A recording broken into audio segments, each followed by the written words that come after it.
जोहार झारखंड, नमस्कार। Live Indian guard से मैं केतकी। तो हुंकार भरने वाले लोग मैदान में हैं। जी हाँ, मैं बात कर रही हूँ टीचर्स एसोसिएशन के इलेक्शंस की। नॉमिनेशंस फाइल हो रहे हैं और उसके साथ ही उम्मीदें बढ़ रही हैं।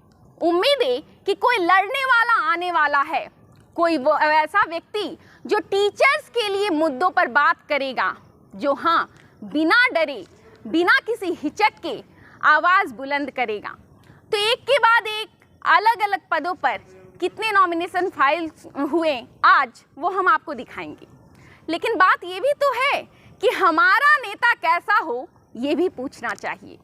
तो इस मुद्दे पर कि आखिर इस बार टीचर्स क्या चाहते हैं, कौन से लोग हैं और कौन से मुद्दे हैं जो चाहते हैं कि इस बार के चुनावों में चुनावी मुद्दे बने, उन सब पर बात करने के लिए हमारे साथ एक शख्सियत है। आप कैमरे पर देख पा रहे हैं। आइए जानते हैं इस बार चुनावों का हाल। मैम, सबसे पहले परिचय जानना चाहूँगी। हाँ, नमस्कार जोहार। मेरा नाम नितिशा खलको है जी।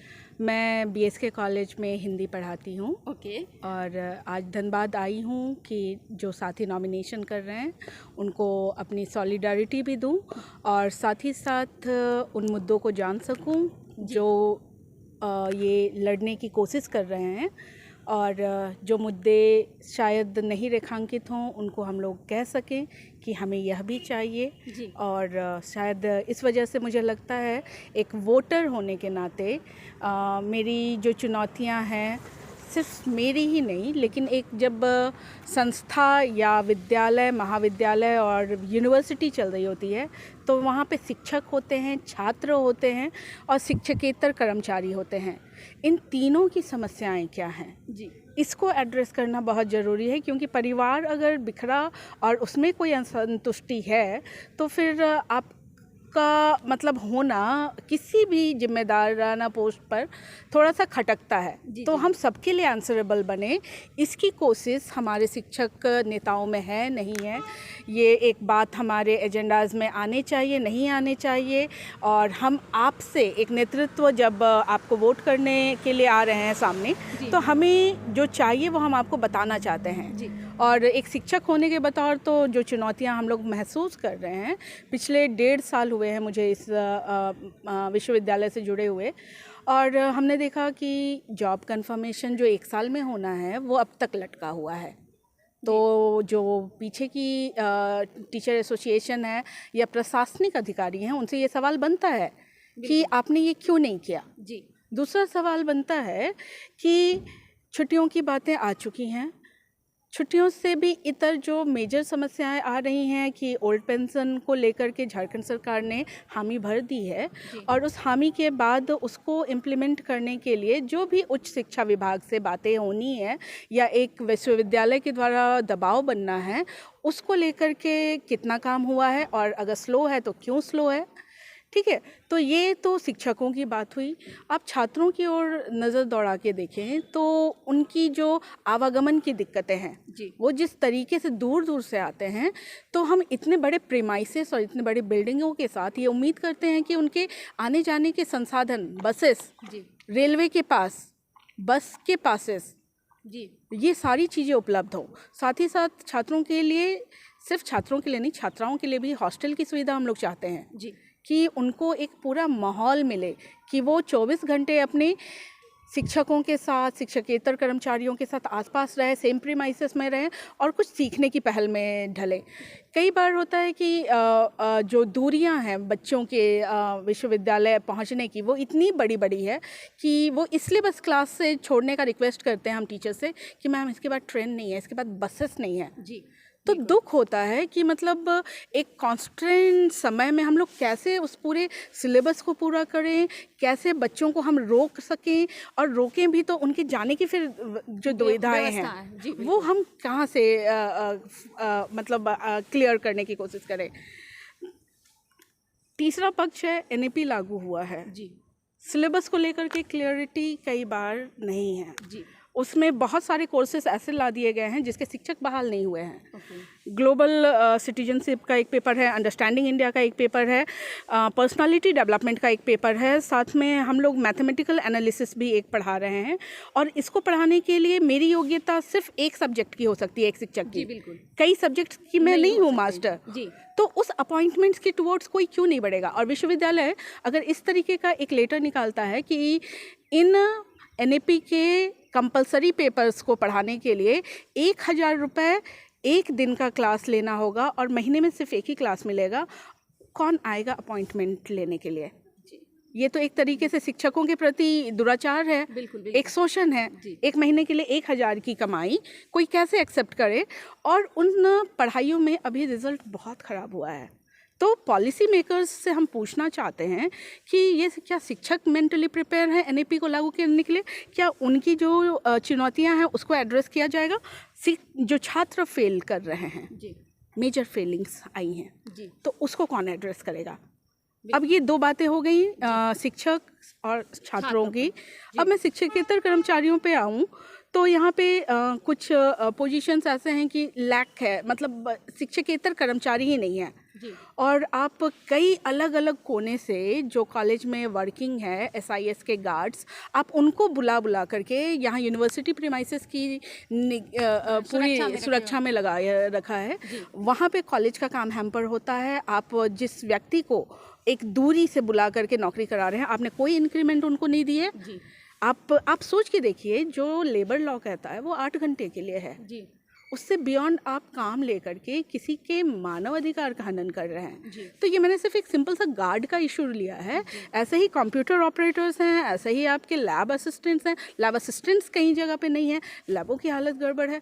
तो हमारे जो शिक्षक नए चुन करके आएंगे, हमारी उम्मीदें यही हैं कि ये तीनों पक्ष से पूरा एक सिस्टम चल रहा है, उसको काइंडली ठीक कीजिए, काइंडली इम्प्रूव कीजिए। और यहाँ पे हम लोग कोई भी शिक्षक में 3 अलग अलग सालों में नियुक्तियाँ हुई हैं, 96, 2008, 2018 जी, ठीक है जी। और 2018 का जो बैच है उसको बैकलॉग पोस्ट बोला जा रहा है। और ये बैकलॉग पोस्ट होता ये है कि 2008 में जो नियुक्तियाँ होनी थी जी, उसको किन्हीं कारणों से, जातीय कारणों से आपने एक हिंसक तरीके से उन पोस्ट में लोगों को आने नहीं दिया जी। और आपने 2008 से लेके 18 तक 10 साल रोके रखा, उन पोस्ट को खाली रखा जी। आप पढ़ाई का कितना नुकसान किए, आपने किसी की आमदनी पे कितना चोट किया जी। और इस पूरे राज्य की शिक्षा व्यवस्था पे कितनी बड़ी गड़बड़ियाँ की। और ये पहली बार है कि जो सरकार है उसने बोला कि हम पहले बैकलॉग भरेंगे तभी हम नई नियुक्तियों की ओर बढ़ेंगे जी। तो ये जो जातीय हिंसा है, एक तरीके का नॉट फाउंड सुटेबल लिख देना जी, अपने आप को जायज़ बताना और बाकियों को कमतर बताना, ये सिर्फ और सिर्फ रिजर्व्ड कैटेगरी के साथ घटा है। शेड्यूल ट्राइब के टीचर्स हैं, शेड्यूल कास्ट के टीचर्स हैं, बैकवर्ड कास्ट के टीचर्स हैं जी। तो ये सवाल बिल्कुल खड़ा होता है कि इस तरीके से तो कोई संस्था नहीं चलती, कोई समाज नहीं चलता जी। हम बराबर हिस्सेदारी की बात करने वाले लोग हैं। लोकतंत्र है और लोकतंत्र में हमें बिल्कुल ये समझदारी होनी चाहिए कि एक भाईचारा बने, बंधुत्व बने, कैटेगरीज का जो एक सेम फुलनेस जो आपने नौकरियों को रोका हुआ था और जब वो अभी आए हैं जी, तो ये दूरियां मिटे। अभी तक सिर्फ और सिर्फ वोटिंग इसी लाइन पे होती रह रही थी कि ये कास्ट इधर वोट कर लेगा, ये कास्ट इधर वोट कर लेगा जी। तो ये सब कम से कम एक शिक्षक से उम्मीद नहीं की जा सकती है। और हमारा एक पूरा पैनल आने की तैयारी में है। हम लोगों ने बहुत मेहनत से सब लोगों से बात करके एक समानता, बंधुत्व के साथ जो लोग न्यायपरक व्यवस्था में विश्वास रखते हैं, ऐसे लोगों को सामने रखने की कोशिश की है और वो इस एजेंडे के साथ में आएंगे और कोई डिफरेंसेस क्रिएट किए बिना वो पूरे विश्वविद्यालय हित में काम करने के लिए तत्पर हैं। वो ना 18 की केवल समस्या देखेंगे, ना केवल 2008 की समस्या देखेंगे, ना 96 की समस्या, ये कलेक्टिवली पूरे परिवार को देखने के लिए तैयार बैठे हुए हैं। तो हमारी मंशाएं इस नए शिक्षक संघ से यह है। Okay, great ma'am. एक चीज़ आपने जो बात, कुछ मुद्दे उठाएं, जैसे पहले मतलब कास्ट पॉलिटिक्स के आधार पर भी वोटिंग होती रही है शिक्षक संघ के चुनावों में। अब जो है एक सेक्शन ऐसा आ रहा है जो चाहता है इस पर नहीं, मुद्दों पर वोटिंग हो, राइट। मैम, आशा क्या लग रही है, क्योंकि लोग वही हैं। कुछ फ्रैक्शन बदला है, जो नई बहालियां हुई हैं, नए लोग आए हैं। पुराने में भी कुछ लोग ऐसे हो सकते हैं जो न्यायपरक व्यवस्था में विश्वास रखें, लेकिन उनका प्रतिशत कितना है ये भी कंफर्मेशन मुझे लगता है शायद ना हो। क्या उम्मीदें क्या हैं, हो पाएगा ये? देखिए, हम लोग प्रतिशत में खेलने से के बजाय हम लोग उस लोक हित को सामने रखें जो इस पूरे देश के संविधान में सबसे प्रमुखता से चिन्हित किया जाता रहा है। आज बाबा साहब अम्बेडकर का परिनिर्वाण दिवस भी है। आज उनको हम लोग सारे पूरे देश में और विश्व में याद कर रहे हैं। वो हमारे बीच में क्या चाहते थे कि कोई किसी को पानी पीने के लिए ना रोके, कोई किसी को पढ़ने के अधिकार से ना रोके। आप जेंडर के आधार पर तीसरा जेंडर तो पढ़ने ही नहीं आ पा रहा है, वहाँ पे हम क्यों नहीं सोच पा रहे हैं? तो ये जो कास्ट का फ्रैक्शन है वो कोई एक टाइम में मनु महाराज और मनुस्मृति का रचित चीज़ था। ख़त्म करो और सामने देखो कि हम लोग एक साथ अपने अगल बगल वाली कुर्सियाँ कैसे शेयर कर सकते हैं, खान पान कैसे शेयर कर सकते हैं। क्या देश वैसे ही चलेगा जैसे देश की राजनीति चलती है?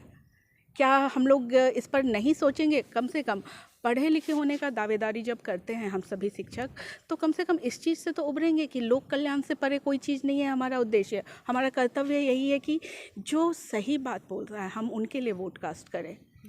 तो हमारी तो उम्मीद यही है कि मैं इसको नहीं देख रही हूँ कि इसमें परसेंटेज किसका क्या है, हम कौन अल्पसंख्यक है कौन बहुसंख्यक है। नहीं, मतलब मुद्दों पर जो वोट करें, ऑफ कोर्स यस, और वो मुद्दे जो सबके हित की बात करें। मैंने बार बार चिन्हित किया कि यहाँ पे 3 यूनिट से ही विश्वविद्यालय चलता है। हम शिक्षकेतर कर्मचारियों के बिना ताला नहीं खुलेगा, हम घुस नहीं सकते हैं। वॉशरूम साफ नहीं होगा, हम नहीं यूज़ कर सकते हैं। क्लासरूम में बच्चे नहीं आएंगे, हम नहीं पढ़ा सकते हैं। तो इट्स अ थिंग कि जहाँ पे एक यूनिटी चाहिए, यूनिफॉर्मिटी चाहिए, एक दूसरे में दोस्ताना माहौल चाहिए कि हम पढ़ने सीखने की जगह को एक हंसनुमा माहौल बना सके। तो उसके लिए प्रयास करने की कोशिश है कि ये जितने भी नए चेहरे दिखाई पड़ रहे हैं हम लोग उन पे बहुत विश्वास दिखा रहे हैं और पूरे पैनल के लिए इकट्ठे वोट मांग रहे हैं। और इस पूरे पैनल को हम लोग ये नहीं बोलेंगे कि ये पर्टिकुलर एक कम्युनिटी विशेष का है या दूसरे के ऑपोजिशन का है। हमारा मानना है कि हम आपको एक व्यवहार दिखाना चाहते हैं। मैं खुद एक आदिवासी समाज से आती हूँ और मैंने यही सीखा है, अखड़ा है और अखड़े में सब जुड़ा के नाचते हैं, साथ में नाचते हैं। इसमें कोई उम्र नहीं देखी जाती है, आयु नहीं देखी जाती है, जेंडर नहीं देखा जाता है, बड़ा छोटा नहीं देखा जाता, कोई लीडर नहीं होता है, सब बराबर होते हैं। तो हम उस संस्कृति वाले लोग हैं और हम लोग इसी तरीके से इस प्रीमाइसेस को भी देखना चाहते हैं कि सब जुड़ा के नाचे एक साथ। या तो हमारा नेता कैसा हो आपने सुना। एक वोटर ने अपनी उम्मीदें आज साझा की हमसे और सामने रखी वो बातें जो आज तक वोटर्स शायद कह नहीं पाए, या अगर कहा तो जो उम्मीदवार खड़े हुए उन्होंने उसे पूरा नहीं किया। उम्मीदें बदली हैं, 5 साल बाद फिर से चुनाव ने दस्तक दी है। 2018 के बाद 23 में लड़ाई और समीकरण दोनों बदल गए हैं। खैर, नतीजों की प्रतीक्षा तो हमें भी है, लेकिन फिलहाल नॉमिनेशन फाइल होने दीजिए। कुछ और नॉमिनेशंस आएंगे, आप उन चेहरों से रूबरू होते रहिए हमारे जरिए।